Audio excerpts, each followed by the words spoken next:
इस सभा में हमारे साथ यहाँ उपस्थित हमारे ऑनरेबल स्पीकर तेसम पोंगते जी, हमारे डिप्टी स्पीकर कार्डो निग्योर जी और कैबिनेट हमारा कलीग श्री ब्यूराम वागे जी जो हेल्थ मिनिस्टर भी हैं, WRD भी हैं और साथ साथ इस प्रदेश का भारतीय जनता पार्टी के अध्यक्ष भी हैं, और श्री ओजिंग तासिंग जी ऑनरेबल मिनिस्टर, और आज के हमारे जो चीफ होस्ट और आपके यहाँ के स्थानीय विधायक और सरकार में हमारा कलीग ऑनरेबल मिनिस्टर किंतो जिनी जी, और पहला इस राज्य का पहला कैबिनेट मिनिस्टर मैडम टसोंगलू पुल जी, ऑनरेबल MLA रोदे बुई जी, तालिम ताबो जी, निक कमिन जी, तोपिन एचे जी, लिका सोनी जी, तोजिर कादो जी, न्याबी जिनी दिप्ची जी, पेसी जेलिन जी, हमारे बीच उपस्थित अपने गलो समाज के बहुत ही वरिष्ठ नेता फॉर्मर मिनिस्टर श्री दोई आदो जी, हमारे बीच उपस्थित फॉर्मर मिनिस्टर तंगोर तपक जी, और आर्मी के representative deputy commander 5 infantry brigade के colonel HS Dhillon ji, 2IC7 जैक ब्रीफ लेफ्टिनेंट कर्नल नितेश कटवाल जी, यहाँ उपस्थित अपने डिस्ट्रिक्ट के deputy commissioner madam Amo ji, SSB तुम्हें आमो जी, ZPC वेस्ट सियांग हमारे तुम्पे एते जी, और स्टेट से काफ़ी सारा हमारा सीनियर वाइस प्रेसिडेंट यहाँ पे आए हुए हैं, हमारे स्टेट के जनरल सेक्रेटरी नालोंग मिजे जी और सभी स्टेट ऑफिस बियरर्स, इस डिस्ट्रिक्ट के हमारे डिस्ट्रिक्ट BJP के प्रेसिडेंट और हमारे तीनों मंडल के प्रेसिडेंट्स, और ख़ास करके अपना 31 आलो ईस्ट के सभी पार्टी के कार्यकर्ता, और आज के हमारे मेरे दाहिने ओर हमारे बुजुर्ग जो गंगोरा जन है यहाँ पे जो विराजमान है, और साथ ही साथ 31 आलो ईस्ट के हमारे गुमिन येगो टीम जितने भी हमारा जो सीनियर रिटायर्ड ऑफिसर्स हैं, और हमारे पुनुंग पार्टी और मीडिया के दोस्तों। तो सबसे पहले तो मैं आप सभी को अपनी ओर से बहुत बधाई, आप सभी को बहुत कॉन्ग्रेचुलेट करता हूं। आपने आप सभी का आशीर्वाद के कारण से हमारा दोस्त किंतो जिनी को आप लोग ने थम्पिंग विक्ट्री के साथ में उसको यहाँ से दोबारा फिर MLA बना के वहाँ असेंबली में भेजा है, और साथ साथ आप लोगों को इज्जत करते हुए मैंने इनको अपना इस बार का कैबिनेट में भी इनको शामिल किया हुआ है, और बहुत इम्पोर्टेंट रिस्पॉन्सिबिलिटी भी डिपार्टमेंट जो दिया हुआ है, बहुत इम्पोर्टेंट डिपार्टमेंट भी उनको सौंपा हुआ है। तो एनीवे आप सभी को बहुत बहुत कॉन्ग्रेचुलेशंस, और साथ साथ जितने भी जो आप लोग का इलेक्शन के दौरान जितने भी जो वेरियस कमिटीज आप लोग ने जो बनाया, उस सभी कमिटीज़ को मेरा पूरा शुक्रगुजार है हमारा ओर से। बहुत बहुत मैं थैंकफुल हूँ आप सभी को कि आप लोग ने बहुत अच्छा से मेहनत किया है, हमारा पार्टी का मैनिफेस्टो को कैंपेन द्वारा आप लोग ने लोगों तक पहुँचाया, और जो काम ऑनरेबल प्राइम मिनिस्टर मोदी साहब का लीडरशिप में जो हुआ है, हमारा छत्र छाया में जो काम हुआ है, उसको आप लोग ने लोगों तक लेके पहुंचाया है। और साथ साथ आज आप लोगों को मैं धन्यवाद इसलिए भी देना चाहता हूं क्योंकि हमारा जो अरुणाचल वेस्ट पार्लियामेंट्री कॉन्स्टिट्यूंसी किरण रिजिजू जी को आप लोग ने यहाँ से पूरे गालो बेल्ट में बहुत अच्छा से आप लोग ने जिता के भेजा है, उसके लिए भी आप सभी को मैं तहे दिल से आप सभी को मैं धन्यवाद मैं प्रकट करता हूँ। आज किरण जी आ नहीं पाया क्योंकि उनका वहाँ अभी पार्लियामेंट सेशन चल रहा है, और आप सबको पता है कि अभी वो एज यूनियन कैबिनेट मिनिस्टर वहाँ के पार्लियामेंट्री अफेयर्स मिनिस्टर के रूप में उसको ये ड्यूटी सौंपा हुआ है नरेंद्र मोदी साहब ने।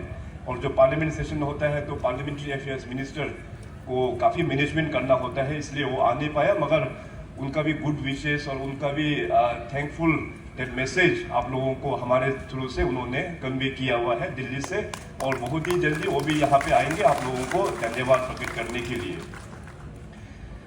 अभी हमारा जितने भी जो फॉर्मर स्पीकर्स जो यहाँ पे हमारे ऑनरेबल मिनिस्टर्स लोग ने जो यहाँ पे बातें रखा, तो बाय एंड लार्ज आप सबको पता है कि हमारा जो टेन्योर में क्या क्या काम हम लोग ने डेवलपमेंट लेके जा पाया है। मैं सबसे पहले आपका 31 आलो ईस्ट के हमारे सभी वोटर्स और वेस्ट सियांग के सभी वोटर्स, गालो समाज और पूरे अरुणाचल को मैं आज धन्यवाद प्रकट करता हूं कि आप सभी लोग ने हमको विश्वास किया है और भारतीय जनता पार्टी हमको तीसरी बार यहाँ सरकार बनाने का हमको सपोर्ट किया है। हमको पूरा दिल खोल के आप लोग ने आशीर्वाद दिया है। आप देखिए अरुणाचल प्रदेश में 60 असेंबली कॉन्स्टिट्यूंसी है। जब मैं अपना एनडीए का बात करेगा तो एनडीए में हम लोग 59 है, 59 एनडीए का। तो देखिए इतना मतलब मेजोरिटी, थम्बिंग मेजोरिटी का साथ में सब लोग ने साथ दिया हुआ है। तो अभी जो जितना विश्वास आप लोग ने किया है उसको आगे लेके जाने में मैं पूरा कोशिश, हम पूरा मेहनत करेंगे। जो एक्सपेक्टेशंस है, जो अपना पार्टी के मैनिफेस्टो है, उस आधार पे आने वाला 5 सालों में हम लोग पूरा मिलके टीम अरुणाचल का हिसाब से हम लोग पूरा काम करेंगे। अभी जिस प्रकार से लास्ट 10 इयर्स में जो ट्रांसफॉर्मेशन हुआ है, अगर थोड़ा बड़े प्रोजेक्ट्स का यदि हम बात करें तो आप सब लोग जानते हैं कि अरुणाचल प्रदेश का पहले ज्योग्राफिकल पोजीशन नॉर्थ ईस्ट का भी नॉर्थ ईस्ट है, northern most state with in the north east, eastern most state with in the north east. Geographically बहुत ही टफ एरिया है एंड ऑल्सो हम लोगों का जो साइज वाइज है वो आप लोग जानते हैं कि नॉर्थ ईस्ट का सबसे बड़ा स्टेट अरुणाचल है। इसको डेवलपमेंट में लेके जाना ये बहुत चैलेंज होता है। इसलिए दो यादव साहब जो हमारा सीनियर लीडर है, उनके ओपनिंग रिमार्क्स में भी उन्होंने जो यहाँ पे बताया कि उस जमाने में गवर्नमेंट को चलाना बड़ा मुश्किल होता था। विद इन द एमएलएस भी मिसअंडरस्टैंडिंग होता था, विद इन द मिनिस्टर्स भी काफ़ी मिसअंडरस्टैंडिंग होता था, क्योंकि सब लोग चाहते हैं कि अपना जगह डेवलपमेंट करें, मगर उस वक्त में सरकार का भी एक बहुत लिमिटेशंस हुआ करता था। मगर लास्ट 10 इयर्स में अरुणाचल का जो पॉलिटिकल हिस्ट्री बोलो या डेवलपमेंट ट्रेजेक्टरी को हम लोग ने मिलके बदल दिया है। मैं जो पहली बार मुख्यमंत्री बना तो मैंने अपने जनता को बोला, मैंने अपने ऑफिसर्स को बोला, मैंने अपने सभी एमएलएस को भी बोला कि आप लोग पेमा खंडू को अगर अकेला छोड़ेगा तो पेमा खंडू 1 इंच भी डेवलपमेंट हम कर नहीं पाएंगे। हम सबको अपना अपना ड्यूटी करना होगा, हम सबको एज ए टीम हम लोगों को काम करना होगा। सो आज जो भी डेवलपमेंट हुआ है मैं पूरा क्रेडिट मैं सभी को देता हूँ, ये हम सभी का कारण से है। We work like in team, so that's why ये सक्सेस हुआ है। आने वाला दिनों में भी हम लोगों का टीम वर्क के माध्यम से अरुणाचल को हम लोग एक विकसित अरुणाचल बनाने में हम लोग सफलता प्राप्त करेंगे।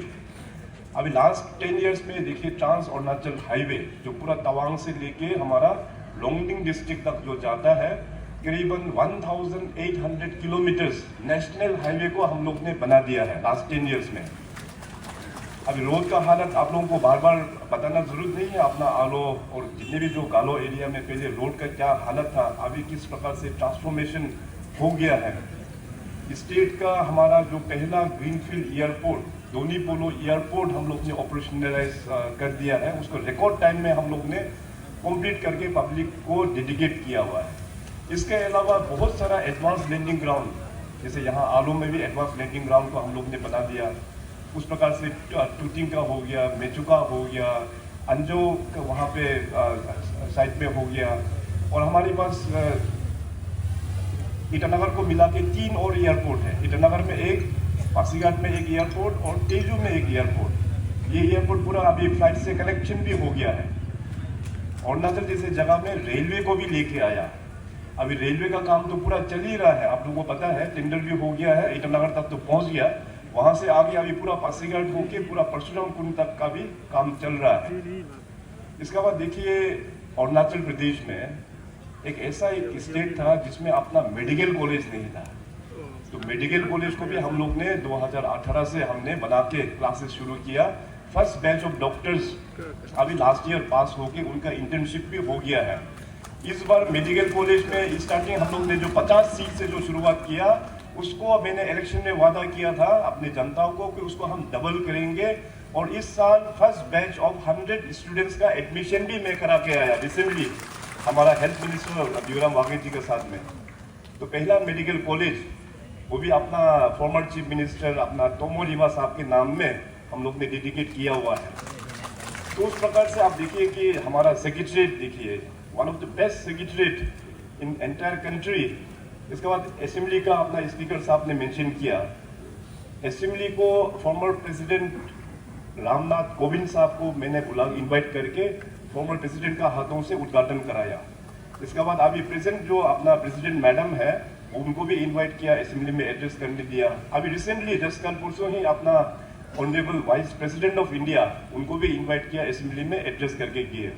तो जितने भी जो फॉर्मर प्रेसिडेंट और वाइस प्रेसिडेंट साहब लोग जो आया, दे वर शॉक्ड। वो बोला है कि इतने सारा असेंबलीज में जाके वो लोग एड्रेस करते हैं, मगर इस तरह से असेंबली और जो वहाँ पे ट्रांसफॉर्मेशन डिजिटल को जो यूज करके जो आप लोग ने जो किया है, ई विधान, पेपरलेस असेंबली, ये concept one of the best practices है बोल के, ये मैं नहीं बोल रहा हूँ, honourable president and vice president लोगों का शब्द है। तो इस प्रकार से बहुत सारा हम लोग इंफ्रास्ट्रक्चर अभी हम लोग बिल्ड कर रहा है। आप सबको पता है कि हेल्थ क्षेत्र को सुधारने के लिए आफ्टर कोविड हमने हेल्थ डिपार्टमेंट का साथ में बहुत क्लोजली हमने उसको देखा, उसको महसूस किया कि कहाँ हमारा हेल्थ सेक्टर में कमजोरी है। तो तब से लेके अभी पूरा काम चल रहा है।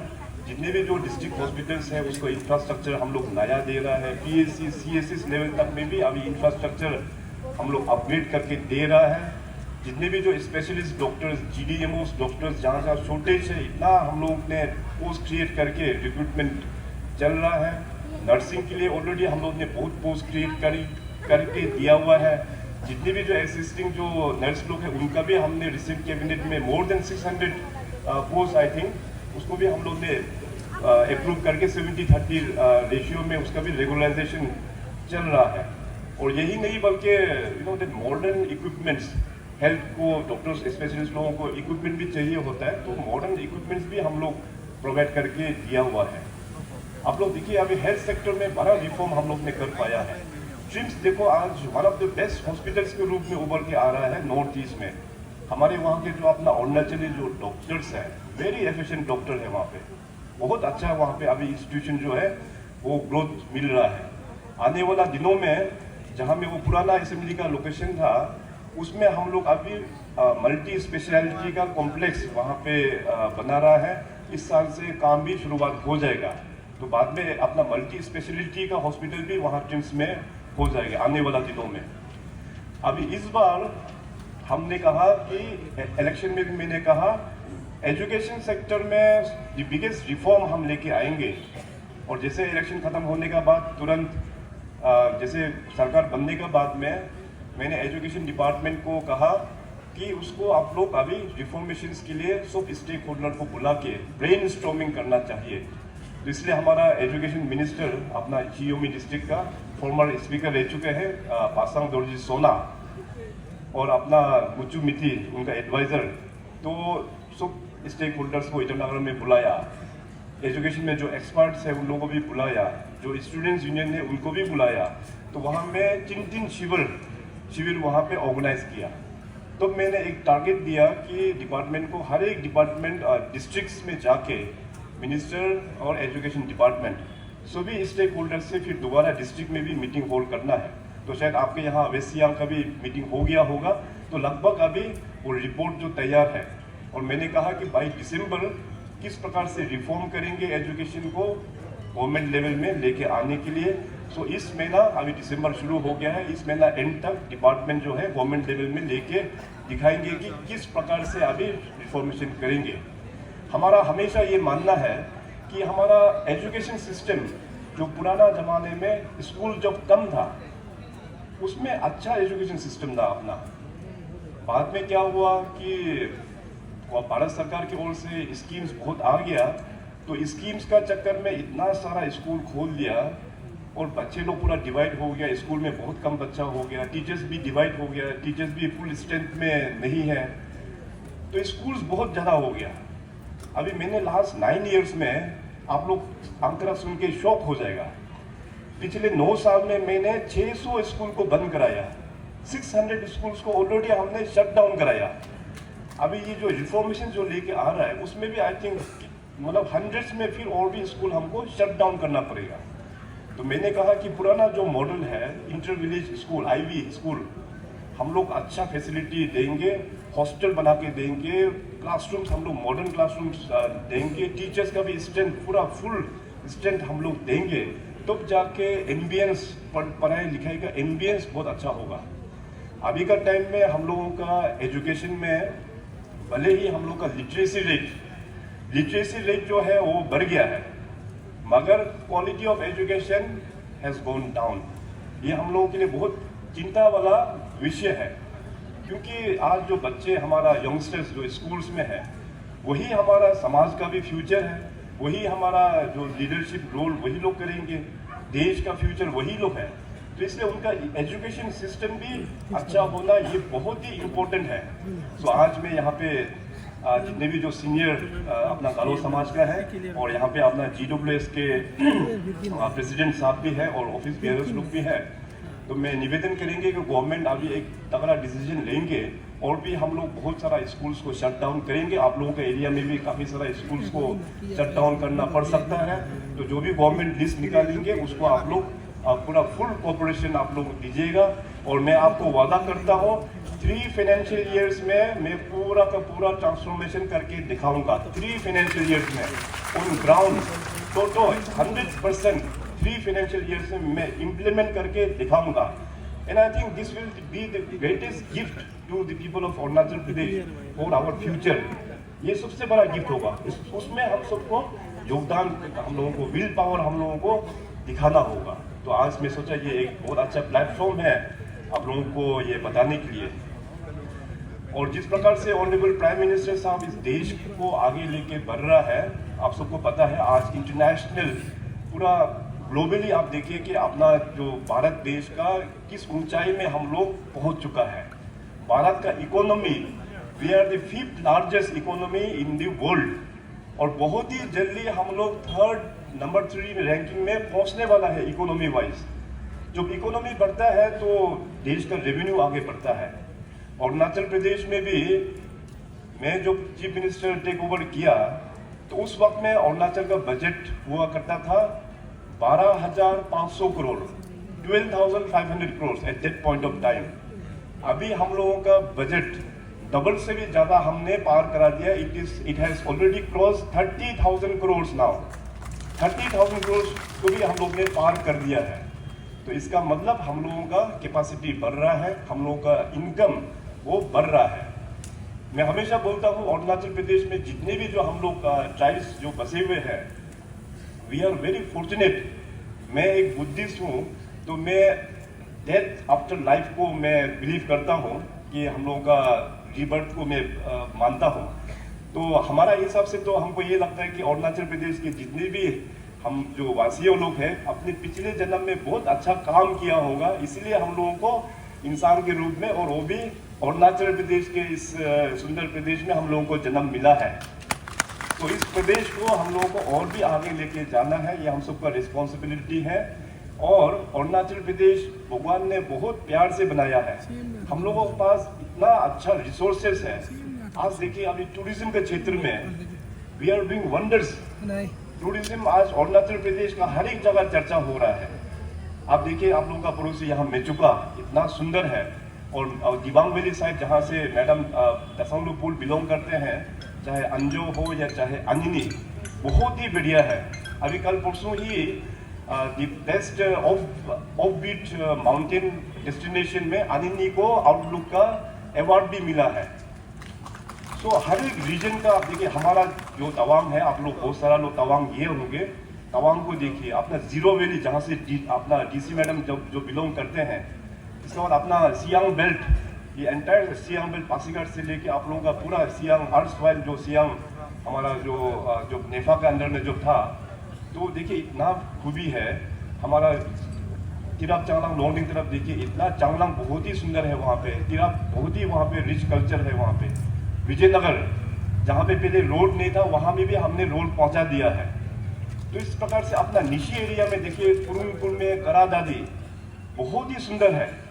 अभी मैं तो आप सभी का आशीर्वाद के कारण से लास्ट 2-10 ईयर्स में इतना अरुणाचल को हमको घूमने को मिला, लोगों से मिलने को मिला। अरुणाचल का कोना कोना हमने देखा हुआ है, बहुत अच्छा पोटेंशियल है। इसके बाद अभी हम लोग का रेवेन्यू जो जनरेशन होगा भविष्य में हाइड्रो पावर सेक्टर में देखिए, we are holding around 50% of country's capacity. पूरे देश का हम लोग करीबन 50% कैपेसिटी पूरा अरुणाचल प्रदेश में है हाइड्रो पावर में।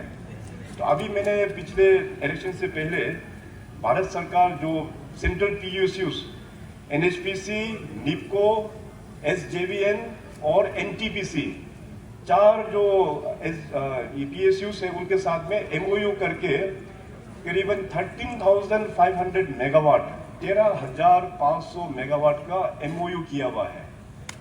और साथ ही साथ अरुणाचल के सभी जनता के लिए बहुत अच्छा खुशखबर है कि पहले हम लोगों का हाइड्रो पावर पॉलिसी में हम लोगों को फ्री पावर के रूप में 12% मिलता था। आप लोग सुना होगा 12% फ्री पावर। इस बार मैंने ऑनरेबल प्राइम मिनिस्टर साहब को रिक्वेस्ट किया कि हम लोग केवल 12% तो है ही है, इसके अलावा हमको इक्विटी भी चाहिए उस प्रोजेक्ट में, equity share. Honourable prime minister साहब, आप सबको पता है, अपना नॉर्थ ईस्ट और अरुणाचल को वो दिल से वो चाहते हैं कि पूरे रीजन आगे बढ़ना चाहिए। ऑनरेबल PM साहब का हमेशा ये मानना है कि भारतीय जनता पार्टी सरकार में आने से पहले जो नॉर्थ ईस्ट रीजन को जो नेग्लेक्ट करके रखा उसको कंपेंसेट ऑनरेबल PM साहब करना चाहते हैं और किया भी है। सो इस हाइड्रो पावर को भी हमने जो इक्विटी का वहाँ पे रिक्वेस्ट रखा तो अपना ऑनरेबल PM साहब ने कैबिनेट में लेके उसको भी पास करके दे दिया है। नाउ सभी प्रोजेक्ट्स में अरुणाचल प्रदेश सरकार का 26% इक्विटी शेयर भी है उसमें। और ये इक्विटी शेयर भी पैसा वहां पे thousands and thousands of crore चाहिए वहां पे, और वो पैसा भी अपना ऑनरेबल प्राइम मिनिस्टर मोदी साहब का सरकार अरुणाचल सरकार का बिहाफ में देंगे, ये भी कैबिनेट में क्लियर करके रखा हुआ है। So it is a very big news for the people of Arunachal प्रदेश।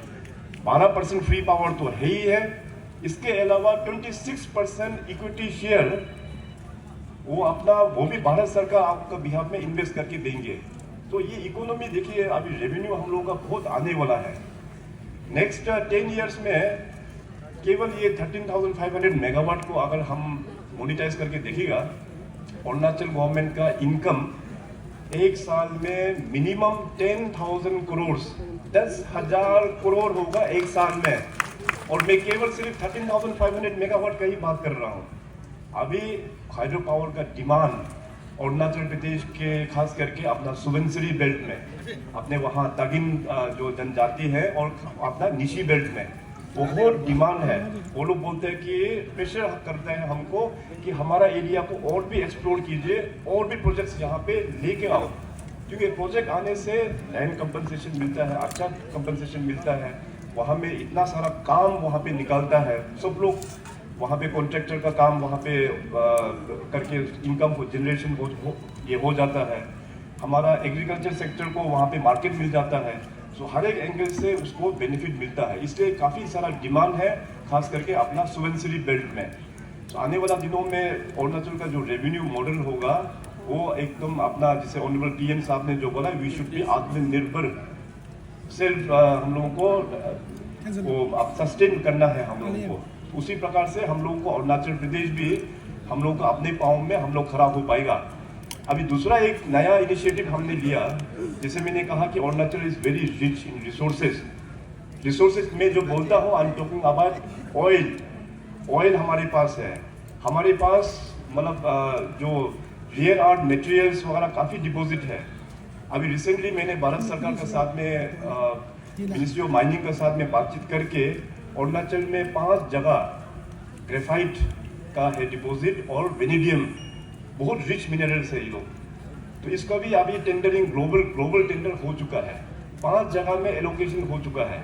आने वाला दिनों में इन सब का revenue thousands and thousands of crore Arunachal राज्य को मिलेगा। तो देखिए, इस प्रकार से अभी काफ़ी ट्रांसफॉर्मेशन अभी हो रहा है अरुणाचल प्रदेश, और इसको आगे बढ़ाने के लिए हम सब ट्राइबल्स का जो हमारा जो मेन इकोनॉमी है, हम लोग एग्रीकल्चर एंड एलाइड में हम लोग जुड़ा हुआ है, उसको भी हम लोग एक प्रोफेशनलिज्म लेके आने के लिए, मार्केट लिंकेज लेके आने के लिए मैंने ऑनरेबल PM साहब और डिफेंस मिनिस्टर और home minister, union home minister सभी को बात करके आज अपना अरुणाचल प्रदेश का सबसे बड़ा मार्केट इंडियन आर्मी, हमारा सबसे बड़ा market CAPF central arm police force, इसमें ITBP भी आता है और SSB भी आता है। उनके साथ में MOU करके अभी Arunachal Pradesh agriculture marketing board के जरिए से सब्जी का, मीट का सप्लाई, फ्रूट्स का सप्लाई वहाँ से होके अभी जा रहा है। तो इसलिए लास्ट जो 9 इयर्स में मैंने पूरा कोशिश किया कि हमारा इकोनॉमी को बढ़ाना है, हमारा खास करके रूरल इकोनॉमी, गांव का इकोनॉमी को बढ़ाना बहुत ही आवश्यक है। और गांव का इकोनॉमी को बढ़ाने के लिए हमारे महिलाओं को, उनको और भी सक्षम हमको बनाना है।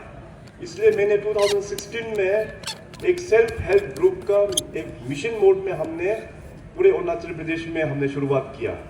आज देखिए, आप सबको बताते हुए हमें बहुत गर्व और खुशी महसूस होता है। अक्रॉस अरुणाचल प्रदेश में SSGs में, सेल्फ हेल्प ग्रुप में, I have more than 1 lakh women, active women, 1 lakh women से भी ज़्यादा है अभी सेल्फ हेल्प ग्रुप में। और वो लोग वेरियस अपना इनिशिएटिव्स लेके, भारत सरकार का स्कीम्स को लेके, राज्य सरकार का स्कीम्स को लेते हुए, बैंकिंग नेटवर्क के साथ में जुड़ के, फिनेंशियल इंक्लूजन के साथ में मिल के अभी हमारा SSG का आनेज लोग बहुत अच्छा काम कर रहा है। आने वाला दिनों में SSGs और महिलाओं को और भी हम लोगों को सक्षम बनाना होगा, तो हम जरूर आने वाला दिनों में और भी हम मदद करेंगे।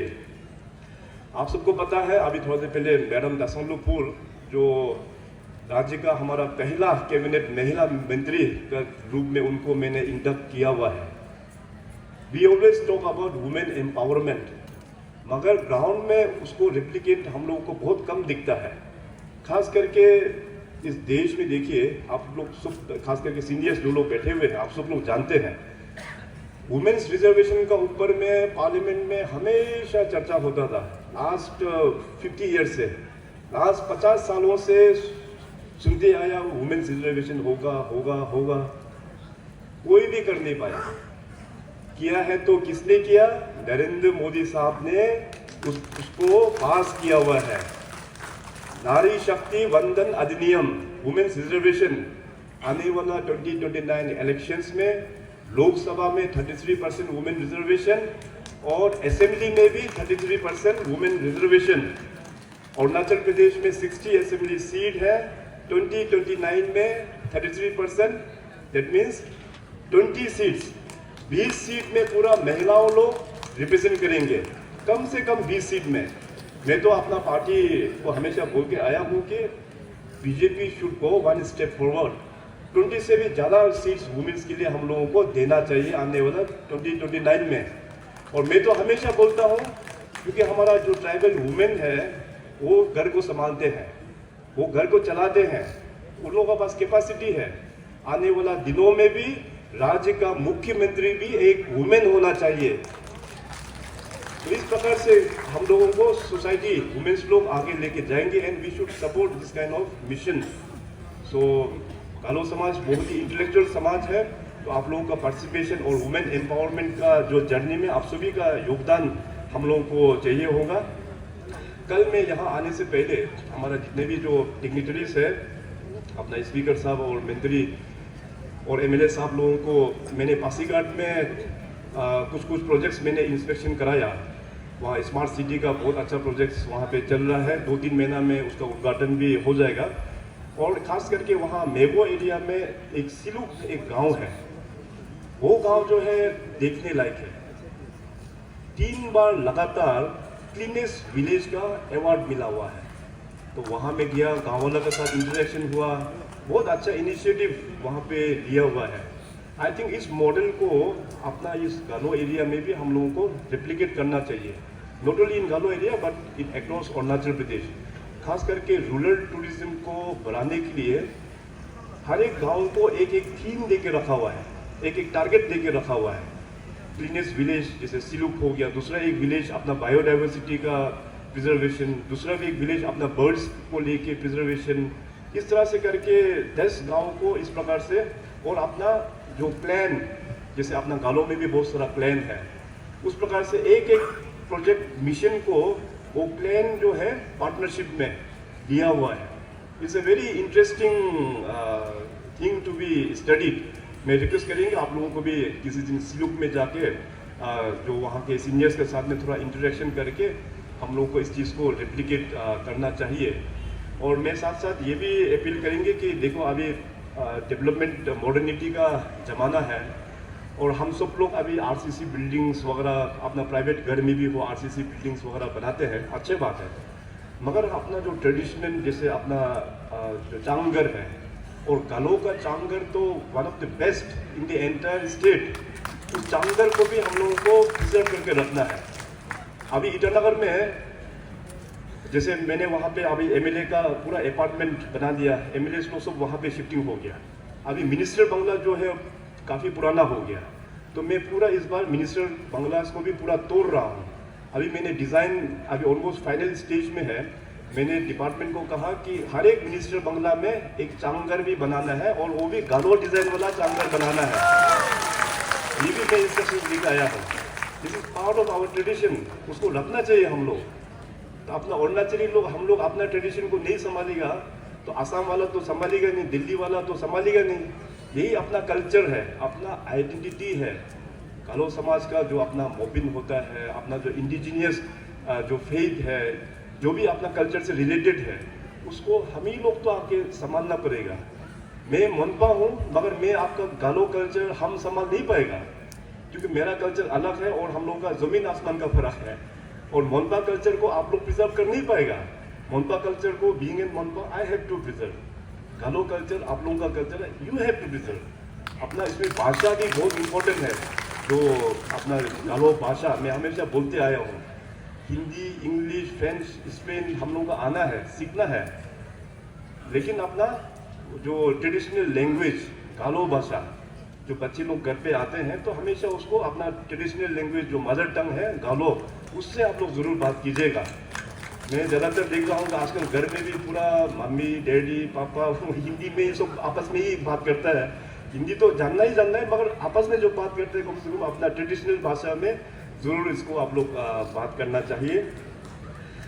और इस बार अभी जब मैं यहाँ पे आया हूँ तो आप लोगों के लिए मैं खाली हाथ नहीं आया। आप लोगों के लिए उस दिन किंतो जिनी साहब से मैंने चर्चा किया तो इस कॉन्स्टिट्यूंसी में तो दो गांव जो है अभी भी अनकनेक्टेड है, जिरदिन और वाया बुमरी। तो इस रोड को भी हमने सेंक्शन करके लेके आया हुआ है। और खास करके इलेक्शन का टाइम में हमको याद है और दोयाराव साहब ने जो बोला बहुत सही बोला है। यहाँ में माहौल ऐसे उल्टा करके रख दिया, जो उस वक्त में जो नारी शक्ति के नाम में जो भी यहाँ पे लोग हमारा पार्टी के अगेंस्ट में, किरण के अगेंस्ट में जो कैंपेन करके घूम रहा था, मैं भी शौक हो गया। अरे किरण जी इतना अच्छा काम कर रहा है, किरण जी को दोबारा हम लोग यहाँ से नहीं बेचने से आज देखो अरुणाचल प्रदेश का कोई मिनिस्टर बनना था दिल्ली में, वो भी कैबिनेट मिनिस्टर। तो इसलिए मैं खुद यहाँ में बहुत बार आया हूँ गालो बेल्ट में खास करके, क्योंकि वो नारी शक्ति के नाम में कोई इतना मतलब मिस इन्फॉर्मेशन करके रख दिया और अपना आने लोग भी उसमें थोड़ा सा बहक गया था। तो मैंने कहा ना कि घर का जो लेडीज जो बहक जाता है तो बहुत चिंता होता है, डर हो जाता है। तो यहाँ में थोड़ा ये उल्टा होने वाला था यहाँ पे। तो मैं आया, बात किया, यहाँ के आने लोगों के साथ में मिला, तो मैंने कहा कि आप लोगों के लिए मैं काम करूँगा, खास करके आप लोगों के लिए यहाँ में अच्छा मार्केट हम बना के देंगे। तो उस मार्केट का भी अभी डीपीआर चल रहा है, जैसे डीपीआर ओके होने के बाद मैं तुरंत उसको भी हम सैंक्शन करके यहाँ दे देंगे। अभी अपना इस एरिया को और भी फ्यूचर थोड़ा सा एट्रैक्टिव बनाने के लिए, वैसे किंतो जिनी साहब बहुत ही एफिशिएंट है, उनके लास्ट टेन्योर में उन्होंने बहुत अच्छा काम यहाँ पे करके दिखाया है। तो इस योमगो रिवर को और भी हम लोगों को थोड़ा सा ट्रेन करके उस योमगो रिवर को हम लोग टूरिस्ट में किस प्रकार से इंफ्रास्ट्रक्चर डेवलप करना है, इसका भी प्रोजेक्ट, बड़ा प्रोजेक्ट आप लोग का बनाना है।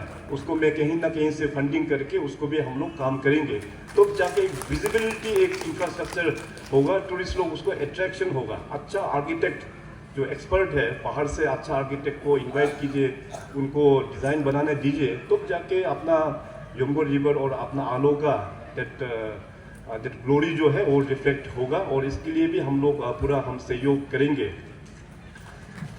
अभी इस बार जैसे मैंने कहा कि अरुणाचल प्रदेश का पूरा सहयोग अपना भारतीय जनता पार्टी और एनडीए को हम लोग को मिला हुआ है।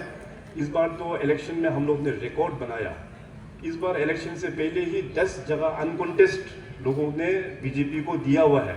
जैसे मैं खुद अनकॉन्टेस्ट मुक्तो, इसके बाद 0 constituency, first time in the history of Apatani में नहीं तो अनकॉन्टेस्ट होता ही नहीं है, तो फर्स्ट टाइम आपातानी में भी अनकॉन्टेस्ट करके दिया।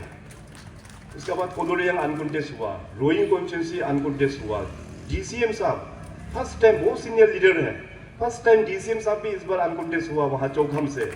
इसके बाद दसोलू पुल मैडम फर्स्ट टाइम ये भी यहाँ से अनकॉन्टेस्ट हुआ। और साथ साथ अपना जो अरुणाचल प्रदेश का सबसे ज़्यादा वोट बैंक आप सब लोग जानते हैं वहाँ ईटानगर नाहरलगुन में है, करीबन 60,000 वोटर्स है वहाँ पे। तो ईटानगर कॉन्स्टिट्यूंसी भी इस बार फर्स्ट टाइम क्रिएटिंग हिस्ट्री, वो भी अनकॉन्टेस्ट हुआ ईटानगर भी। इसके बाद तलिया अनकॉन्टेस्ट हुआ, सगाली अनकॉन्टेस्ट हुआ, नाफरा कॉन्स्टिट्यूंसी, तो कुल मिला के 10 कॉन्स्टिट्यूंसी जो है अनकॉन्टेस्ट हुआ। डेमोक्रेसी में अनकॉन्टेस्ट होना is a very big thing. इसका मतलब ये है कि पब्लिक लोग इतना फेथ है अपने लीडरशिप में, अपने पीएम साहब के उसमें, अपने पार्टी में, कि विदाउट कॉन्टेस्टिंग उसको पूरा फ्रीली उसको डेडिकेट करके दे देता है। सो जो विश्वास आप लोग ने पार्टी के ऊपर में जो विश्वास किया हुआ है, अपना एनडीए के ऊपर में जो विश्वास किया हुआ है, उसको हम लोग ज़रूर, उस विश्वास को हम लोग आगे बढ़ के हम लोग लेके जाएंगे। तो मैं आज इतना कहते हुए अभी आज इनफैक्ट अगर हमको कल मैं तवांग में एक नेशनल इवेंट कर रहा हूँ, अरुणाचल को एडवेंचर टूरिज्म में किस प्रकार से आगे बढ़ाना है, तो एडवेंचर जो फोरम है नेशन का, उसका 3-4 दिन वहाँ पे कॉन्फ्रेंस होगा। तो हमको तवांग जाना है। नहीं तो आप लोगों का हॉस्पिटैलिटी इतना अच्छा है तो मैं तो सोचा यहीं बैठ जाऊँ क्या, मगर फिर काम है, फिर हमको जाना पड़ेगा। और साथ ही साथ देखिए एक चीज़ मैं ये भी बताना चाहेगा आप लोगों को कि हमारा जो पड़ोसी जो मुल्क है, आप सबको पता है हमारे अरुणाचल प्रदेश में जो एक्सटर्नली एडेड प्रोजेक्ट यहाँ पे नहीं आता है क्योंकि उनका ऑब्जेक्शन के कारण से। मगर अभी देखिए मोदी साहब का लीडरशिप में अभी पूरा अभी उल्टा हो चुका है। अरुणाचल प्रदेश में पहले डिप्लोमेट्स, मतलब जो राजदूत जो होते हैं, ambassadors, foreign dignitaries, official capacity में जो लोग बैठते हैं, मैं टूरिस्ट का बात नहीं कर रहा हूँ, ऑफिशियल कैपेसिटीज में जो यहाँ पे रिप्रेजेंटेटिव है उसका एम्बेसीज में एम्बेसडर्स लोग अरुणाचल आने के लिए पहले वो लोग डरता था क्योंकि हमारा पड़ोसी मुल्क जो है हमेशा ऑब्जेक्शन करता था। मगर आज उसको बदल दिया है। आज अरुणाचल प्रदेश में इतना एम्बेसडर्स का यहाँ पे विजिट हो रहा है, हमारे साथ सीक्वेंस ऑफ मीटिंग्स वो लोग होल्ड कर रहा है, और बहुत सारा एम्बेसडर्स लोगों का अपॉइंटमेंट अभी भी मैं दे नहीं पा रहा हूँ। They also want to participate in the development trajectory of Arunachal Pradesh. इस प्रकार से अभी माहौल जो है बदल रहा है। सो ये जस्ट एक इंफॉर्मेशन का तौर पे मैं सोचा आप लोगों को बताना ज़रूरी है। आने वाला दिनों में अपना अरुणाचल प्रदेश के युवा जो हमारा फ्यूचर है, उनके पास बहुत अच्छा पोटेंशियल है, उनको हमेशा हम लोगों को सपोर्ट करना है, अच्छा दिशा में उन लोगों को लेके जाना होगा। In last couple of years में आप सबको पता है कि स्पोर्ट्स में हम लोग ने बहुत बड़ा ट्रांसफॉर्मेशन कर पाया है। नेशनल एंड इंटरनेशनल लेवल का गेम्स में थाउजेंड्स ऑफ मेडल्स हम लोग ने अपने स्टेट का नाम में और देश का नाम में हम लोग ने जीता हुआ है। आज देखिए हमारा युवा लोग इतना टैलेंटेड है, चाहे आप सिंगिंग में बोलो, चाहे आप एक्टिंग में बोलो, इवन बॉलीवुड इंडस्ट्री तक पहुंच चुका है। अभी अरुणाचल प्रदेश वहाँ ईटानगर में आप सबको पता है कि नॉर्थ ईस्ट का सबसे जो बड़ा थिएटर फेस्टिवल अरुणाचल रंग महोत्सव वो चल रहा है। अपना स्टेट से भी 8 थिएटर शो वहाँ प्रेजेंट हो रहा है। नेशनल स्कूल ऑफ ड्रामा का भी वहाँ पे थिएटर शो हो रहा है। इसके बाद इंटरनेशनल जो पोलैंड से आया, थाईलैंड से आया, ताइवान से आया, बहुत सारा देशों से भी वहाँ पे थिएटर शो हो रहा है। ये 5 तारीख को क्लोजिंग है। सो इतना टैलेंटेड है अपने युवाओं लोग। आप देखिए बॉलीवुड इंडस्ट्री में जाके हिंदी गाना गाना, वो भी अपना अरुणाचली का बच्चे लोग, कितना गर्व का बात है। अदरवाइज हिंदी तो हम लोग हिंदी बोल लेते हैं मगर प्रोनाउंसिएशन हम लोग का लेफ्ट राइट हो जाता है। तो वहाँ में गाना गाना कितना हम लोगों के लिए मतलब एक खुशी का बात है। तो कहने का मतलब हमारा युवाओं में टैलेंट है। सरकार अपना तरीका से हम लोग प्लेटफॉर्म अपने युवाओं को दे रहा है। स्टार्टअप के लिए हम लोग बहुत सारा स्कीम्स सरकार की ओर से लॉन्च किया हुआ है, भारत सरकार की ओर से भी लॉन्च किया हुआ है। आप लोग हम तो निवेदन करेंगे कि जो लोग अनएम्प्लॉयड करके जो बैठा हुआ है, इन सारा स्कीम्स को बेनिफिट लेते हुए अपने अपने तरीके से आप लोग अपना स्टार्टअप्स को भी आप लोग स्टार्ट कीजिए।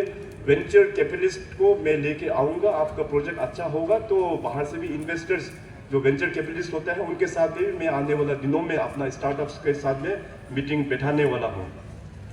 तो इतना कहते हुए आप सभी को बहुत बहुत धन्यवाद। आप लोग ने बहुत अच्छा लीडर को दोबारा फिर मौका दिया है, किंतु जिनी जी है, तो इसलिए सरकार ने भी हमारे साथ बहुत क्लोजली हम लोग काम करते हैं। हम लोग एस एन टीम अरुणाचल के स्पिरिट को मेंटेन करते हुए अरुणाचल का विकास के लिए हम लोग दिन रात हम लोग मेहनत करेंगे। आप लोगों का आशीर्वाद और प्यार इस तरह से हम लोगों को मिलता रहे और हम लोग टीम अरुणाचल के हिसाब से सब मिलके अपना इस सुंदर प्रदेश को आगे बढ़ाएंगे। तो बहुत बहुत धन्यवाद। जय हिंद, जय अरुणाचल, जय आलो।